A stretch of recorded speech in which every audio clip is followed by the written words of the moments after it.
ಶ್ರೀಯುತ ದುರ್ಗಿ ಸರ್ ಅವರು ಆಗಿದ್ದಾರೆ. ಅವರು ಕೂಡ ನಮ್ಮ ಶಾಲೆಗೆ ಆಗಮಿಸಿ ಈ ವೇದಿಕ ಗಣಿತದ ಬಗ್ಗೆ ಬಹಳಷ್ಟು ಸುಲಭವಾದಂತಹ ಒಂದು ಕಲಿಕಾ ಕ್ರಮವನ್ನ ನಮ್ಮ ಶಿಕ್ಷಕರ ತರಬೇತಿ ಒಳಗೆ ಬಂದು ಅವರು ತಿಳಿಸಿಕೊಟ್ಟಿದ್ರು. ನಿಜವಾಗ್ಲೂ ಬಹಳ ಜನ ಗಣಿತವನ್ನು ಕಂಡಾಗ ಭಯ ಪಡುವಂತ ವಿದ್ಯಾರ್ಥಿಗಳು ಜಾಸ್ತಿ, ಆದ್ರೆ ಅತ್ಯಂತ ಸಲೀಲವಾಗಿ ಸುಲಭವಾಗಿ ಗಣಿತವನ್ನ ಲೆಕ್ಕಗಳನ್ನ ಹ್ಯಾಂಗ್ ಬಿಡಿಸಬಹುದು ಅನ್ನೋದನ್ನ ವೇದಿಕ ಗಣಿತ ಪದ್ಧತಿ ಮುಖಾಂತರ ಬಹಳ ಸುಲಭವಾಗಿ ಗುರುಗಳು ಅದನ್ನ ನಮಗೆ ಕಲಿಸ್ಕೊಡ್ಬೇಕಂತ ಹೇಳಿ ಇವತ್ತು ನಮ್ಮ ಶಾಲೆಗೆ ಆಗಮಿಸಿದ್ದಾರೆ.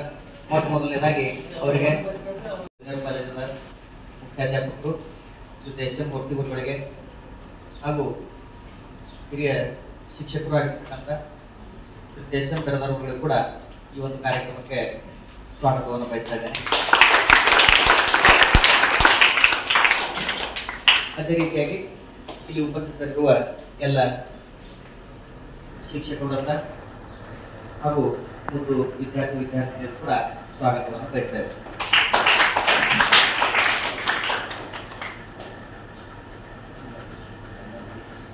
ವಿಶೇಷವಾಗಿ ಹೇಳಬೇಕಂತ ಹೇಳಿ ಅವ್ರನ್ನ ನಾನು ನೆನೆಸ್ಕೊಳ್ತಾ ಇದ್ದೀನಿ.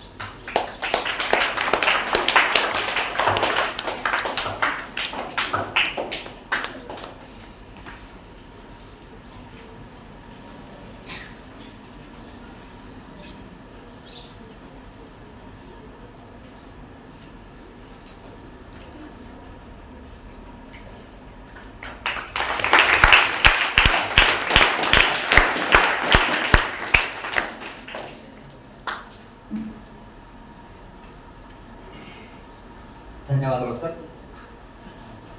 ನಮ್ಮ ಸತ್ಕಾರವನ್ನು ಒದಗಿಸಬೇಕಾಗಿ. ಸಮಯದ ಒಂದು ವ್ಯಯ ಮಾಡದೆ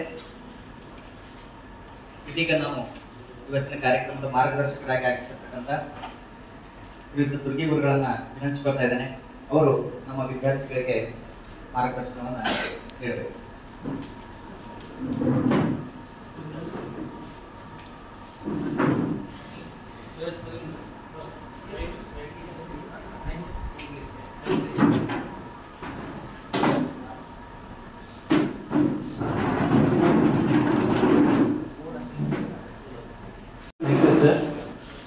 Good morning to all of you.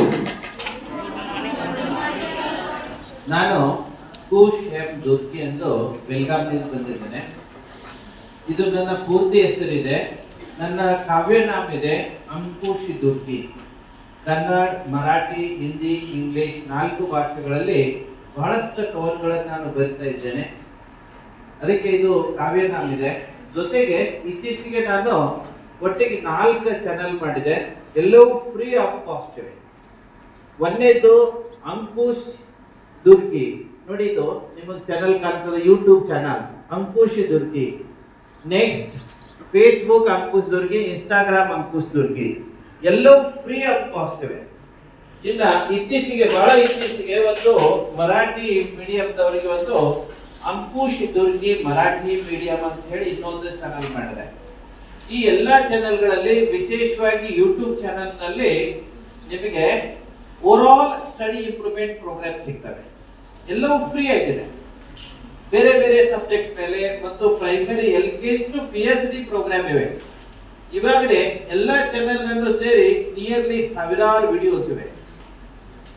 ಅದರಲ್ಲಿ ಈ ಅಂಕುಶ್ ದುರ್ಗಿ ಅನ್ನೋ ಚಾನೆಲ್ ನೀವು ಏನಾದರೂ ಈ ಸಮ್ಮರ್ ವೆಕೇಶನ್ ನಲ್ಲಿ ಫಾಲೋ ಅಪ್ ಮಾಡಿದ್ರೆ ಬಹಳ ಚೆನ್ನಾಗಿ ಸ್ಟಡಿ ಮಾಡ್ಕೋಬಹುದು.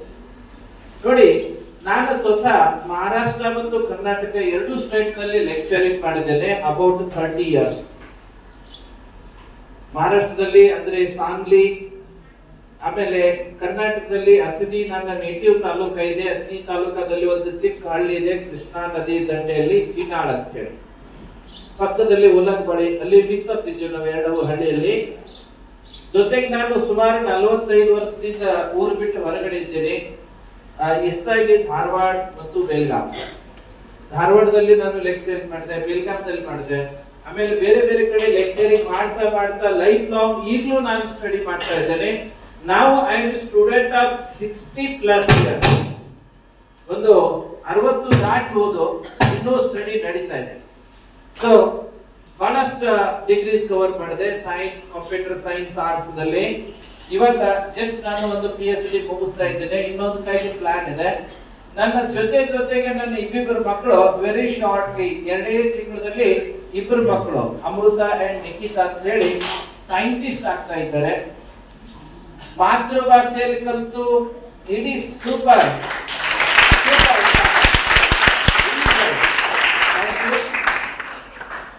ನಾವು ಏನಪ್ಪ ನಾವು ಕನ್ನಡದಲ್ಲಿ ಕಲಿತಾ ಇದ್ದೀವಲ್ಲ, ಎಲ್ಲಾದ್ರೂ ಹಿಂದೆ ಉಳಿತೀವಿ ಎನ್ನುವಂತ ಹೆದರಿಕೆ ಇಟ್ಕೋಬೇಡಿ.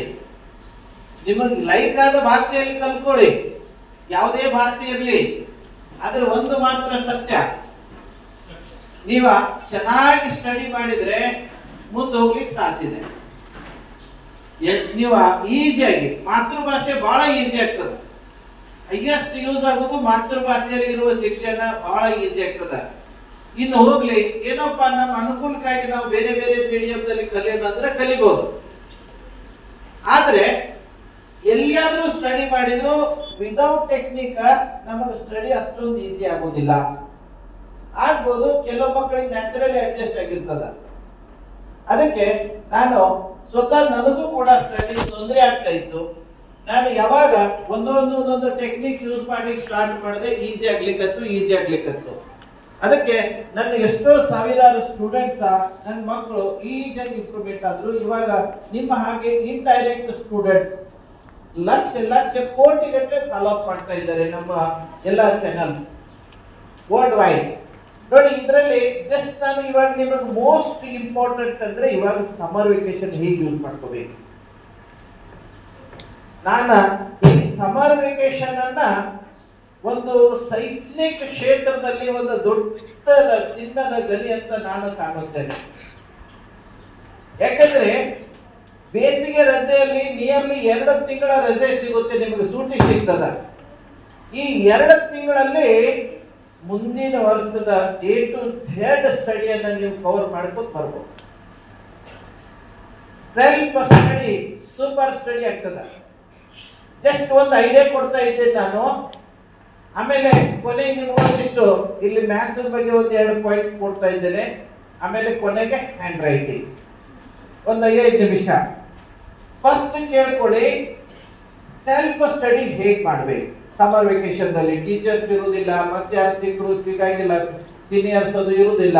ಓಣಿಗಳಲ್ಲಿ ಊರುಗಳಲ್ಲಿ ನೀವೇ ಸೆಲ್ಫ್ ಸ್ಟಡಿ ಮಾಡ್ಬೇಕು. ಇವತ್ತು ನನ್ನ ಮಕ್ಕಳು ಈಸಿಯಾಗಿ one of the super topper of the Karnataka state, one of the super topper of the India, and also one of the super topper of the world ಇದ್ದಾರೆ. ಇದಕ್ಕೆಲ್ಲ ಕಾರಣ ಟೆಕ್ನಿಕಲ್ ಸ್ಟಡಿ. ಒಂದು Vedic maths, brain wave super active ಆಗ್ತದ. ಈಗ ನಿಮ್ಮ ಬರುವಾಗ ನಾನು ಇಲ್ಲಿ ಸೋನಾಲಿಗೆ ನಿಮ್ಮ ಒಂದು ಶಾಲೆಯಲ್ಲಿ ಹೋಗಿದ್ದೆ, ಒಂದು 10 ನಿಮಿಷ. ಅಲ್ಲಿ ಸರ್ ಅವರು, ಇಂಗ್ಲಿಷ್ ಸರ್ ಅವರು, ಹೊಸಮಂಡ್ ಸರ್, ಬೇರೆ ಎಲ್ಲ ಟೀಚರ್ಸ್ ಕೂಡಿ ತಕ್ಷಣ ಮಕ್ಕಳು ಕೂಡಿಸಿದ್ರು. ಅವರು ಇಲ್ಲಿ ನಿಮ್ಮ ಹಾಗೆ ಅಷ್ಟೇ ಶಾರ್ಟ್ ಅಲ್ಲಿ ತೋಂದೆ. ಅಲ್ಲಿ ಅವರಿಗೆ ಒಂದು ಗುಣಾಕಾರ 2-3 ಲೆಕ್ಕ ಬಿಡಿಸಿ ತೋರಿಸಿದೆ. ಇವಾಗ ಎಲ್ಲ ಗುಣಾಕಾರಗಳು ಬಾಯಿ ಲೆಕ್ಕ ಮಾಡ್ತಾರೆ ಮಕ್ಕಳು. ಜಸ್ಟ್ ಮತ್ತೊಂದು 2 ಟೆಕ್ನಿಕ್ ಹೇಳಿದೆ. ತಾವು ಹೇಳ್ತೀರಾ, ಯಾಕಂತ ಹೇಳ್ತೀರಾ. ಅದಕ್ಕೆ ಫಸ್ಟ್ ನೋಡೋಣ, ಓದಿದನ್ನ ಮರಿಲೇಬಾರದು. ಸಮ್ಮರ್ ವೆಕೇಶನ್ ನಲ್ಲಿ ಸೆಲ್ಫ್ ಸ್ಟಡಿ ಮಾಡಬೇಕು. ಅದಕ್ಕೆ ಅಂಕು ಸ್ಟಡಿ ಮೆಥಡ್ ಅಂತ ನನ್ನ ಯೂಟ್ಯೂಬ್ ನಲ್ಲಿ ಅದ. ಅಂಕು ಸ್ಟಡಿ ಮೆಥಡ್ ಹೆಸರು ನೆನ್ಪಿಡಿ, ಅಂಕು ಸ್ಟಡಿ ಮೆಥಡ್. ಈ ಹೆಸರಿನಲ್ಲಿ ವಿಡಿಯೋ ಇದೆ. ಅದರಲ್ಲಿ ಏನದ ಅಂದ್ರ, ನೀವು ಸೆಲ್ಫ್ ಸ್ಟಡಿ ಮಾಡೋ ಟೆಕ್ನಿಕ್ ಇದೆ. 5 ಸ್ಟೆಪ್ಸ್ ಇವೆ ಅದರಲ್ಲಿ. ಏನ್ ಮಾಡಬೇಕು? ಫಸ್ಟ್ ಲೆಸನ್, ನೀವು ಈಗ 9th ಮುಗಿಸಿ 10th ಹೋಗ್ತಾ ಇದ್ದೀರಿ, 11th 11ನೇ ಮುಗಿಸಿ 12ನೇ ಹೋಗ್ತಾ ಇದ್ದೀರಿ, 11ನೇ ಮುಗಿಸಿ 12ನೇ, ಆಮೇಲೆ 8th ಮುಗಿಸಿ 9th ಹೋಗ್ತಾ ಇದ್ದೀರಿ, 7th ಮುಗಿಸಿ 8th ಹೋಗ್ತಾ ಇದ್ದೀರಿ. ಅಂದ್ರೆ next year the syllabus books collect ಮಾಡಬೇಕು.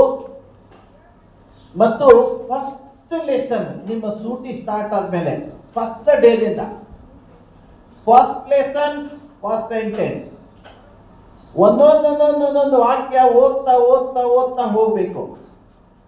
ಆ ಯಾವುದೇ ಒಂದು ವಾಕ್ಯದಲ್ಲಿ ಯಾವುದಾದ್ರೂ ಶಬ್ದ, ಬೇರೆ ಬೇರೆ ಶಬ್ದಗಳು ಅರ್ಧ ಸೆಂಟೆನ್ಸ್ ಅಥವಾ ಫುಲ್ ಸೆಂಟೆನ್ಸ್ ರೇರ್ಲಿ ನಿಮಗೆ ಇಂಪಾರ್ಟೆಂಟ್ ಅನಿಸಿದ್ರೆ ಅದಕ್ಕೊಂದು ಚಿಕ್ಕ ಪ್ರಶ್ನೆ ಕ್ರಿಯೇಟ್ ಮಾಡಬೇಕು. ಅರ್ಥ ಆಯ್ತಾ? ಒಂದೊಂದೊಂದೊಂದು ವಾಕ್ಯ ಓದ್ಕೊಂತ ಹೋಗ್ಬೇಕು. ಅದ್ರೊಳಗೆ ಇಂಪಾರ್ಟೆಂಟ್ ಏನಾದರೂ ಇದ್ರೆ ಅದಕ್ಕೊಂದು ಕ್ವಶನ್ ಕ್ರಿಯೇಟ್ ಮಾಡಬೇಕು ಚಿಕ್ಕದ್ದು, ಅದಕ್ಕೆ ಶಾರ್ಟ್ನಲ್ಲಿ ಆನ್ಸರ್ ಕೊಡಬೇಕು. ಆಮೇಲೆ ಕೊನೆಗೆ ಮೆಮೊರೈಸಿಂಗ್, ಮನನ ಮಾಡಬೇಕು. Means reading, understanding, creating question, answering, then memorising. Means ಒಂದು ಕೊನೆಗೆ ಒಂದು ನಿಮಿಷ ಕಣ್ಣು ಮುಚ್ಚಿ ಜ್ಞಾಪಿಸ್ಕೊಳ್ಬೇಕು, ರಿಮೈಂಡ್ ಮಾಡಬೇಕು. ನಾನು ಏನನ್ನ ಓದ್ಕೊಂಡೆ, ಯಾವ ಕ್ವಶನ್ ಕ್ರಿಯೇಟ್ ಮಾಡಿದೆ, ಆನ್ಸರ್ ಏನನ್ನ ಬರದೆ ಅನ್ನೋದು ಒಂಥರ ಮನನ ಮಾಡಬೇಕು. ಸೂಪರ್ ಕ್ಲಾಸ್ ಸ್ಟಡಿ ಆಗ್ತದೆ.